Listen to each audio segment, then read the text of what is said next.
E aí, como é que vocês estão? Esses dias eu vi uma capa tão feia, mas tão feia que me deu vontade de gravar esse vídeo. Meu nome é Eric e sejam muito bem-vindos ao meu canal.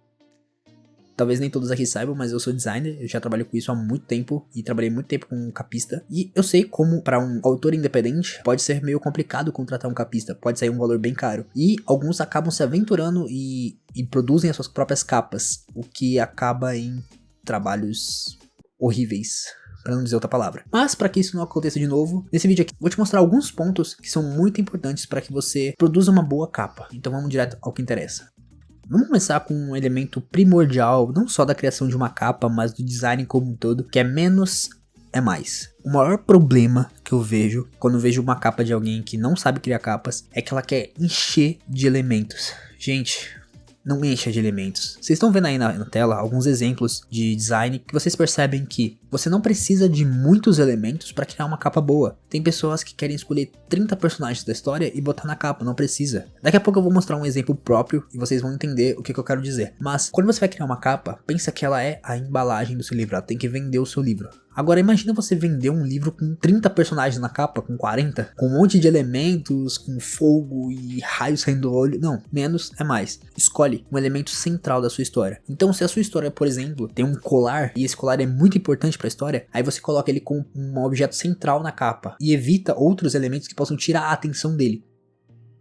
Como eu falei, aí na tela estão aparecendo diversos exemplos enquanto eu tô falando aqui, que é justamente para que vocês tenham ideias e referências. E isso é muito importante, tá? Não era um ponto que eu pretendia falar, mas eu já vou engatar aqui, que é busque referências para sua criação. Para tudo que você for criar, você precisa de referências. A gente precisa de referências para tudo. Então, a sua história é uma história de fantasia, busca ideias de capas de fantasia. Se a sua história é de ficção científica, procure capas de ficção científica. A minha história é de não ficção, é sobre finanças. Então procure exemplos de capas de finanças, procure referências, porque isso vai te ajudar a aliviar muito a sua cabeça e buscar como é que você resolve essas situações. O que eu coloco na capa, o que eu não coloco, isso aqui tá legal, isso aqui não tá legal. Gente, referência é tudo quando se trata de design, se trata de projeto. Optem por buscar referência. Um ponto que é crucial, dois pontos na verdade, que é tipografia e cores. Assim como o uso de imagens, as pessoas colocam um monte de imagens, aqui também tem regra, tá? Lembrando que regra não quer dizer que eu não posso fazer diferente. Não, você pode. Regra é só pra te ajudar a não fazer um trabalho odioso, porque vai por mim, tem muita coisa odiosa por aí. Tipografia e cores. Tipografia, usa apenas 2 tipografias, no máximo 3, estourando. Não passa disso. E as tipografias, o ideal é que elas conversem entre si. Eu tô mostrando alguns exemplos na tela, que são tipografias que não estão funcionando. Você percebe que, apesar de elas serem bonitas, elas não funcionam juntas. Ao contrário dessas aí que estão aparecendo, que agora sim, elas funcionam muito bem juntas. Então, assim, é um detalhe que talvez vai precisar de um olhar apurado aí. Como eu sou designer, eu bato o olho e consigo ver esses pontos, ver uma fonte que combina com outra não. Mas mesmo uma pessoa que não tem conhecimentos nessa área, sabe bater o olho e ver quando um projeto não tá bem feito. Então tenha esse olhar aguçado. Você vai fazer a própria capa do seu livro? Seja crítico. E seja crítico não é ser perfeccionista, tá? Perfeccionista ele vai ficar buscando o perfeito e não existe. Seja crítico isso aqui tá legal, isso aqui não tá legal.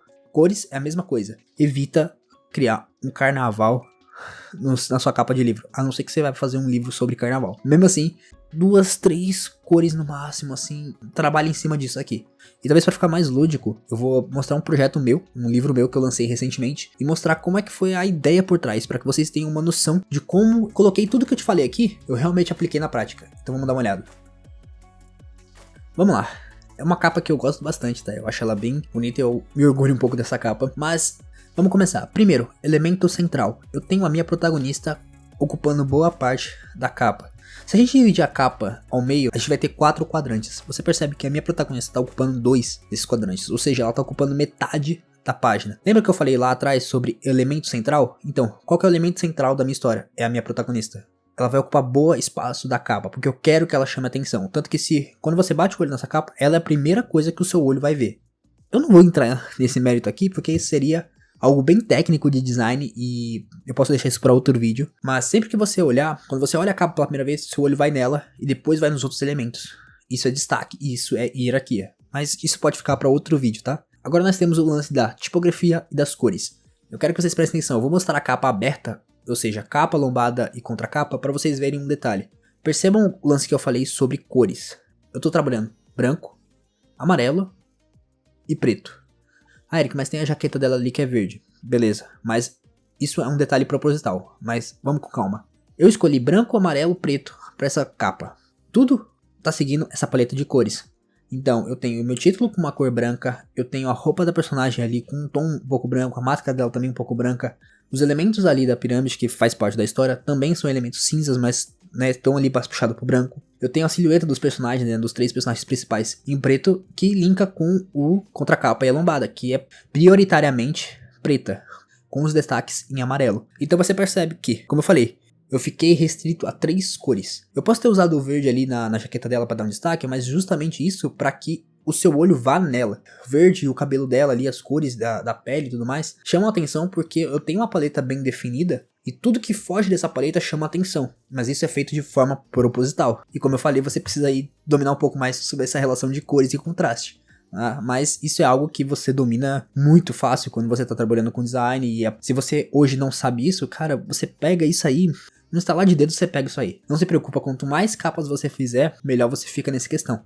Então, de novo, eu mantive poucas cores, eu só usei 2 tipografias, ou seja, no nome, na sinopse, na contracapa é uma outra fonte, e eu só usei 2 fontes. E assim, eu sei que esse vídeo ele não vai solucionar todos os problemas que você possa ter ao criar uma capa. E é por isso que vai ter mais conteúdo sobre isso aqui nesse canal. Mas o vídeo que está aparecendo aí na tela, ele pode ser a sua solução, ou pelo menos ele pode te ensinar algumas coisas na prática de como se cria uma capa de livro.